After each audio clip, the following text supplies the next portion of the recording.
আওয়ামীপন্থী যত শীর্ষ আইনজীবী রয়েছেন, জুনিয়র, সিনিয়র, ঢাকা কোর্ট থেকে শুরু করে অন্যান্য বেঞ্চগুলোতে ইউনূসের জমানাতে তো তাদেরকে দাঁড়াতেই দেওয়া হতো না। এখন কিছু আইনজীবী আছেন যারা নিয়মিত কোর্ট কাছারিতে করছেন, যাচ্ছেন, কথাবার্তা বলছেন। কিন্তু যেটিকে বলা হয় লিগ্যাল রাইট, সেই লিগ্যাল রাইটটা একেবারেই নেই। সরকারের ইচ্ছার বাইরে কেউ যাবে এ কথা কেউ কল্পনাই করতে পারছে না।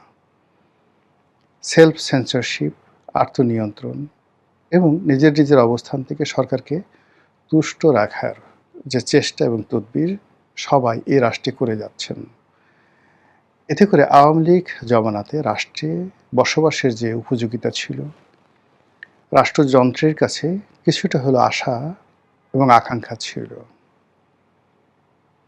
এবং ন্যায় বিচারের ব্যাপারে একটু ধীর গতিতে হলেও মানুষ আশা করতে পারতো যে লোয়ার কোর্টে না হলেও হাইকোর্টে হবে।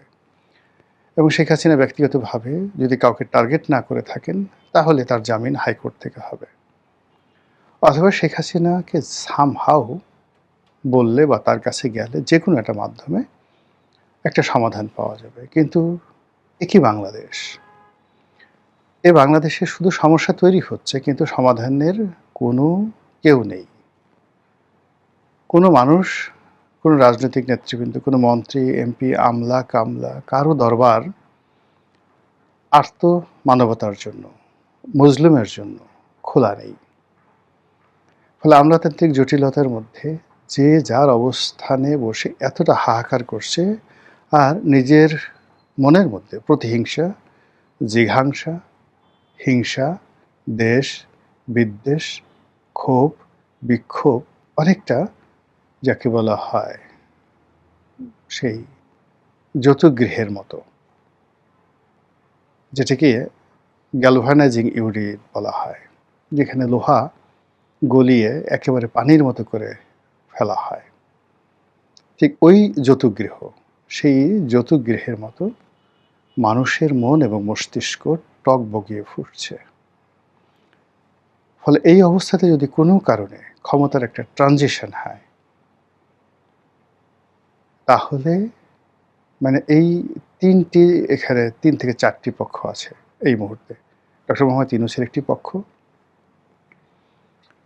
তাদেরকে মদদ দিয়েছে বিদেশি যে সকল পক্ষ বাংলাদেশে আছে, তারা সরাসরি বিদেশি কিছু লোকজন, বিদেশি রাষ্ট্রের যারা প্রতিনিধি তারা, এবং সে সকল রাষ্ট্রের যে সকল দালাল রয়েছেন, ফড়িয়া রয়েছেন তারা।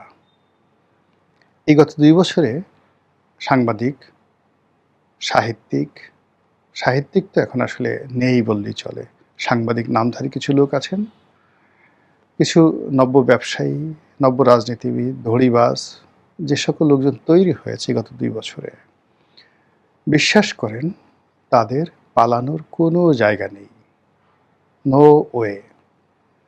অথচ আপনি যদি পৃথিবীর ইতিহাস দেখেন, যুদ্ধের ইতিহাস দেখেন, সব ক্ষেত্রে একটা এক্সিট প্ল্যান থাকে। আমাদের ঘরে জানালা থাকে, দরজা থাকে, ময়লা আবর্জনা নামার জন্য ড্রেনেজ পাইপ থাকে, আমাদের শরীরে আমরা যে সকল পোশাক আশাক পরি সেটা খোলার জন্য বাটন থাকে, বোতাম থাকে, হাতা থাকে, তারপর প্যান্টের সেই চেইন থাকে, আপনি আপনার প্রয়োজন সারতে পারেন। কিন্তু এখনকার যে রাজনীতি, পুরো রাজনীতিতে এরকম একটা বদ্ধ শৃঙ্খলের মধ্যে ঢুকে দেওয়া হয়েছে, এরকম একটা বদ্ধ ঘরের মধ্যে ঢুকে দেওয়া হয়েছে, এখান থেকে আপনি বের হতে পারছেন না।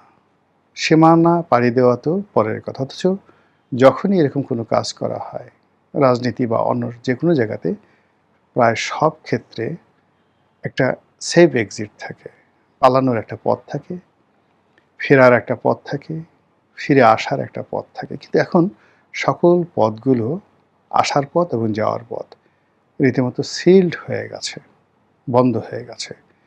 এই বন্ধ দরজা কখন কিভাবে কার জন্য খুলবে, আর কার জন্য আবার নতুন করে যে দরজাগুলো রয়েছে সেগুলো বন্ধ হয়ে যাবে, সেটাই এখন দেখার বিষয়।